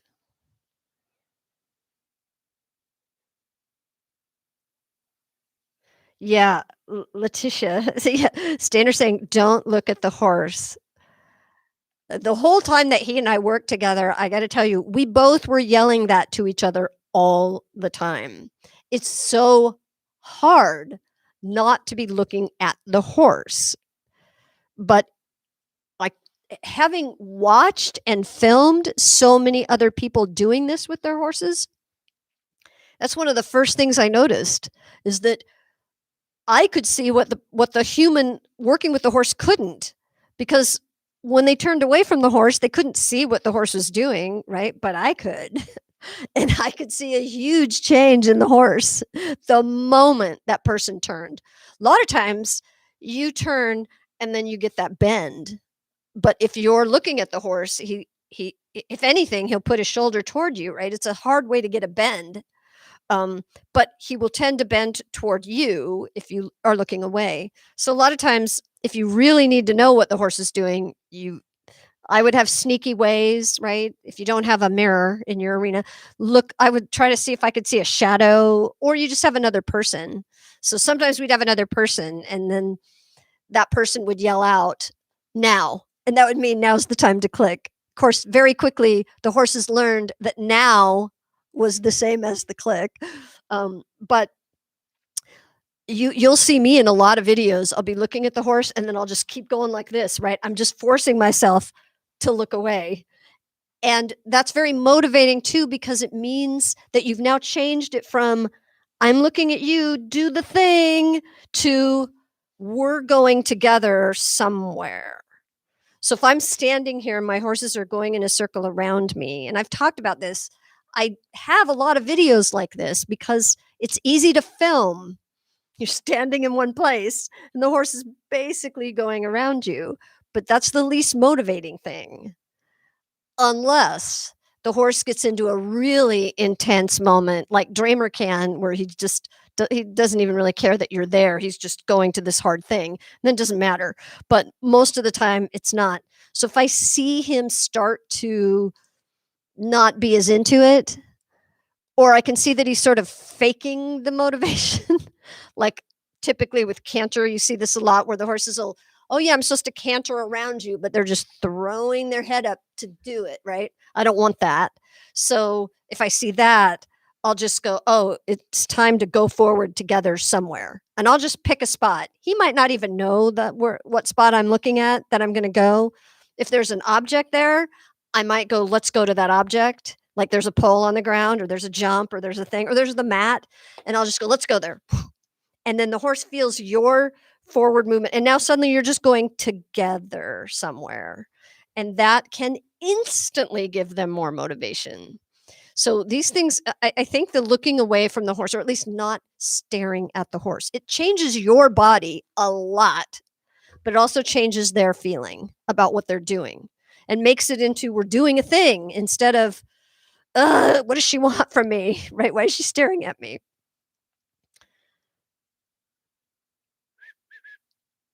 Uh, oh, with your goat. He was so motivated to play, to do crazy jumps, and just didn't come for the food at all. Yes. Yeah. I love that people are doing this with goats. And then yeah, I think you guys have probably seen, if you're on Instagram, two people now who are doing this with these big, big, big cows. And it just makes me cry, what some of these cows have had to experience, like these cows that were in the dairy system, and bringing these cows back to joy in movement. It's just amazing. So that one woman and her cow like started to canter and do a head toss, and it's just like, oh, it's the best. I love it.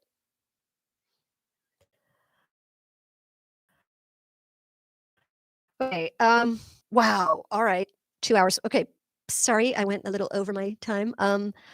Thank you guys. Those of you who are still here, I appreciate it so much. And um, yeah, I don't know. You can let me know on Instagram if you have ideas for what you would like me to do a live on next, because I kind of want to keep trying this. And I really appreciate your being here and asking questions. And have fun with your horses and see you guys soon. Bye, everyone.